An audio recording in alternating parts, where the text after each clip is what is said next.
বৰপেটা ৰোডত গেছৰ কৃত্ৰিম নাটনি গেছ নোপোৱাৰ কাৰণে হাবাথুৰি খাব লগা হৈছে সাধাৰণ ৰাইজে যি সময়ত চৰকাৰে পৰ্যাপ্ত পৰিমাণে গেছ ৰাজ্যত মজুত আছে বুলি উল্লেখ কৰিছে ঠিক তেনে সময়তেই বৰপেটা ৰোডত দেখা গৈছে বিপৰীত চিত্ৰ গেছৰ উপভোক্তাসকলৰ মতে কিছুমানে 2 মাহ কিছুমানে 1 মাহ গেছ পোৱা নাই আজি বৰপেটা ৰোডৰ সাৰথি গেছ এজেন্সিত গেছ বিচাৰি 5 শতাধিকৰো অধিক ৰাইজে ৰাতিপুৱা 6টাৰ পৰা শাৰী পাতি থিয় দিয়ে কেইমাহমান ধৰি গেছ নোপোৱাৰ বাবে ৰাইজৰ মাজত হুলস্থুলীয়া পৰিৱেশৰ সৃষ্টি হয় শাৰী পাতি স্লিপ পোৱাৰ বাবে ঠেলাহাজাত কিছুমান মানুহ আহত হৈছে চৰকাৰে সংবাদ মাধ্যমত কৈ থকা পৰিলক্ষিত হৈছিল যে গেছৰ অভাৱ নহয় কিন্তু মাহৰ পিছত মাহ হৈ গৈ আছে সৰ্বসাধাৰণ জনতাই এতিয়াও গেছ পোৱা নাই সৰ্বসাধাৰণ ৰাইজে এতিয়া প্ৰশ্ন উত্থাপন কৰিছে যে ভোটৰ লালসাত সাধাৰণ জনতাক মিথ্যা প্ৰতিশ্ৰুতি দিছিল নেকি নে সামান্য কিছু বেছি টকাৰ লালসাত গেছ এজেন্সিৰ মালিকে ব্লেকত বিক্ৰী কৰে সৰ্বসাধাৰণ ৰাইজৰ প্ৰশ্নৰ পৰিপ্ৰেক্ষিত চৰকাৰে কি ব্যৱস্থা গ্ৰহণ কৰিব সেয়া হ'ব লক্ষণীয় বৰপেটা ৰোডৰ পৰা সমীৰ চক্ৰৱৰ্তীৰ ৰিপৰ্ট AIN লাইভ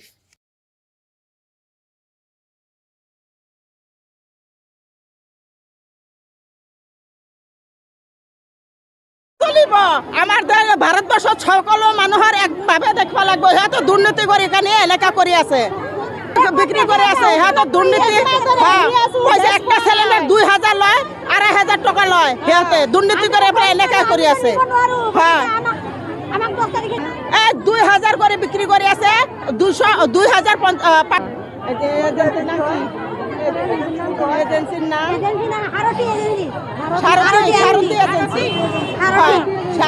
আজি বৰপেটা ৰোডত গেছৰ নাটনি যি পৰিস্থিতি হৈছে 6000 মান মানুহ লাইন পাতি আছে 7টাৰ পৰা তথাপি কোনো হেৰি নাই সংস্থাপন নাই চৰকাৰে কৈ আছে গেছৰ নাটনি নাই কিন্তু দেখা গ'ল গোটেই ইণ্ডিয়াত গেছৰ নাটনি হাহাকাৰ দুখীয়া ৰাইজৰ বৰ বিপাকত পৰিছে গেছ নাহা কাৰণে বাহিৰৰ পৰা 2000-1500 টকা চিলিণ্ডাৰ কিনিব লগা হৈছে প্ৰপাৰ নিয়মতে গেছ নাপায় ৰাইজৰ কাম কাজ বাদ দি কিমান দিন ফুৰিব বহুত হাৰাশাস্তি হৈ আছে বিষয়ববীয়াসকলে যদি ধ্যান নেদে তেনেহ'লে সাধাৰণ ৰাইজৰ বিপাকে পৰিব আৰু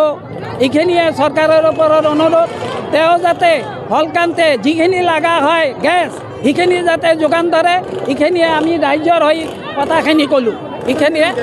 আজি 1.5 মাহ 2 মাহ ধৰি চিলিণ্ডাৰে নাপাওঁ 100 টকা 150 টকা লিটাৰৰ কেৰাচিন তেল হেৰি কৰি ষ্টপত ভাত খাই আছোঁ গেছৰ অফিচত যিখিনি আহে সেইখিনি নহয় কণ্ট্ৰল কৰিব নোৱাৰে এতিয়া 500-300 চিলিণ্ডাৰ আহিছে মানুহ 2000-3000 আহিছে কেনেকৈ দিব আৰু গেছ অফিচ এটা হৈছে তাৰ কাৰণে আৰু বেছি হেঁচাহেঁচি হৈছে একদিনৰ গেছ মানে আজি নহয় কালি বহে এনেকৈ গৈ আছে আজি মই 6টা বজাত আহি ৰখি আছোঁ তথাপি এথেনে মোক ধাক্কা মাৰি বাহিৰ কৰি দিছে পাছৰ মানুহবিলাক আগত দি আছে আগৰ মানুহবিলাক পাছত দি আছে এনেকৈ কিয় কৰি আছে এনেতো পুলিচৰ হেৰি নাই প্ৰশাসন নাই ডিউটি দিব লাগে নহয় মানুহ মাতিব লাগে একো মাতা নাই আমি কিবা এনেকৈ খৰিত ৰান্ধি আছোঁ ইমান কষ্ট কৰি থাকিব পাৰি নেকি চৰকাৰক ভোট দি কিনে কি লাভ হৈ আছে আমাক কিয়ৰ কাৰণে হৈছে এইবিলাকতো গম নাপাওঁ না 2 মাহ ধৰি ঘূৰি আছোঁ অফিচৰ পৰা আজি নহয় কালি পাবি কালি নহয় পৰি কিনা পাবি বৈ লৈ কিনে ঘূৰি আছোঁ ইমান মানুহ মানে 500-600 মানুহ ৰখি আছে 7টা বজাৰ পৰা আহি এনেকৈ হেৰি নাই নেকি বহি এজন কৰি বহি ললিত হৈ যায় এনেকুৱা লয় নেকি কিমান দিন ঘূৰি আছোঁ এতিয়ালৈকে 3 মাহ হৈ গ'ল গেছি পোৱা নাই আমি 3 মাহ হ'ল 3 মাহ হৈছে গেছ পোৱা নাই আৰু এনেকৈ লাইন পাতি কেনে এজন মানুহ লৈ কেনে এটা কৰি বহি লৈ কেনে তো হৈ যায় এনেকুৱা মানুহ বহি লয় নেকি ৰিচিপ্ট লয় নেকি এনেকুৱা তাৰপিছত আৰু কিমান দিন পিছতে আহিব দিয়া যায় আজি অমুক দিনা অমুক তাৰিখে ৰিচিপ্ট দিম তাৰপিছতে গেছ দিম মানুহ কিমান দিন ঘূৰিব ইয়াতে ভাৰত গেছটো এনেকুৱা নহয় ভাৰত গেছ কেনেকৈ ভালকৈ দি আছে সেইখিনিয়ে প্ৰব্লেম চৰকাৰক ক'ব লাগে যে আমাৰ গেছ এনেকুৱা দিব নালাগে বৰপেটাৰ বাসিন্দা গেছৰ কাৰণে অত দিনৰ পৰা লাগি আছোঁ গেছ আহিব অমুক দিন হ'ব তমুক দিন হ'ব কৈ আজি 10 তাৰিখত চবকে আহিব দিছে চাওক আজি কিমান লাইন ইমান লাইন হৈছে ইফালে চাওক কিমান দূৰ ইফালে চাওক কিমান দূৰ তে এই হেৰেছমেণ্টটো এওঁলোকে কিয় ক্ৰিয়েট সৃষ্টি কৰিলে এইটো আমাৰ জানিবলগীয়া আছে যে এওঁলোকে এনেকুৱা এই পৰিৱেশ কিয় সৃষ্টি কৰিলে নিশ্চয় আমি এইবিলাকতো নুবুজোঁ আমাক গেছ পাব লাগে সাধাৰণ মানুহ আমি এতিয়া ক'ত কি হৈছে তেওঁলোকে চিষ্টেমেটিক আনিব লাগিছিলে